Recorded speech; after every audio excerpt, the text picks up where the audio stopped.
ឥឡូវនេះខ្ញុំបានកំពុងតែស្ថិតនៅក្នុងរោងចក្រផលិតរថយន្ត Ford នៅខេត្តពោធិ៍សាត់ហើយនេះគឺជា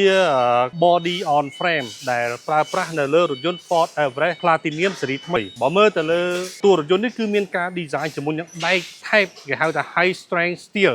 មានកម្រិតខ្ពស់ដែលថាមានភាពធន់រឹងមាំអាចការពារបានរាល់ការប៉ះទង្គិចរាល់ឧបសគ្គក៏ដូចជារាល់ការធ្វើដំណើរមិនថាផ្លូវពិបាកប៉ុណ្ណាទេដែកនេះគឺនឹងអាចជួយការពាររថយន្តរបស់អ្នកឲ្យនៅតែមានភាពងាយស្រួលនៅក្នុងការធ្វើដំណើរដដែលបាទហើយដែកនេះគឺមានការភ្ជាប់ដោយផ្នែកកណ្ដាលដោយលោហៈអាលុយមីញ៉ូមដែលមានទម្ងន់ស្រាលនិងមានភាពរឹងមាំដូចគ្នាដែលបានធ្វើឲ្យរថយន្តនេះមានទម្ងន់ស្រាលជាងមុនផ្ដល់នៅ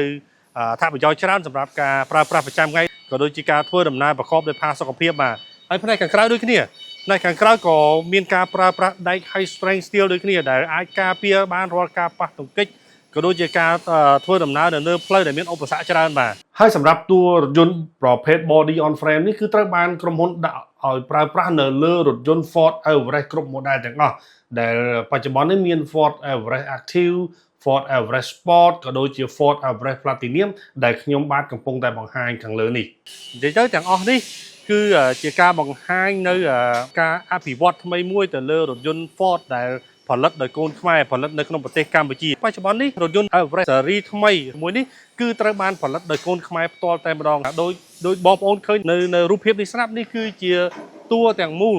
គេហៅ body on frame គេហៅតួទាំងមូលរបស់រថយន្ត Ford Everest បាទគឺមានការរៀបចំមករួចជាសាច់ដែលនេះគឺជាសមិទ្ធផលថ្មីមួយទៀតសម្រាប់ប្រជាជនកម្ពុជាយើងដែលធ្វើឲ្យក្រុមហ៊ុនមានការចំណាយទៅលើថ្លៃដើមតិចក៏ដូចជាផ្ដល់នៅតម្លៃពិសេសសម្រាប់ប្រជាជននៅក្នុងប្រទេសកម្ពុជាឲ្យកាន់តែមានតម្លៃធូរជាងមុនសម្រាប់ទីផ្សាររថយន្តនាពេលបច្ចុប្បន្នក៏ដូចជាទៅអនាគតឥឡូវនេះយើងមកដល់ដំណាក់កាលនៃការផលិតចុងក្រោយទៅលើរថយន្តនេះហើយបាទនិងក្រោយខ្ញុំនេះគឺជារថយន្ត Ford Everest Platinum ដែលបានផលិតចេញរួចរាល់ប៉ុន្តែក្នុងដំណាក់កាលនេះគឺមិនទាន់អាចយកចេញទៅក្រៅបានទេដោយសារក្រុមហ៊ុនត្រូវត្រួតពិនិត្យទៅលើកង់ក៏ដូចជាទៅលើម៉ាស៊ីនរួមជាមួយនឹងជំរាបទឹកផ្សេងៗទៀតមុននឹងដាក់លក់នៅលើទីផ្សារដូច្នេះសម្រាប់បងប្អូនអរគ្នាដែលមានចំណាប់អារម្មណ៍ទៅលើរថយន្ត SUV 7 កៅអីថ្នាក់ផលិតស៊េរីថ្មីអាចពិចារណាជាមួយនឹង Ford Everest នេះបានដោយសារថារថយន្តនេះត្រូវបាន design ជាមួយនឹងតួដែលមានភាពរឹងមាំបូកជាមួយនឹងម៉ាស៊ីនថ្មី V6 3.0 ដែលជាប្រភេទម៉ាស៊ីន turbo មានកម្លាំងខ្លាំងហើយនឹងមានការ design ផ្នែកខាងក្នុងប្រកបដោយភាពប្រណិតមានផាសុកភាពសម្រាប់ធ្វើដំណើរជាពិសេសនោះគឺជាស្នាដៃរបស់កូនខ្មែរយើងតែម្ដង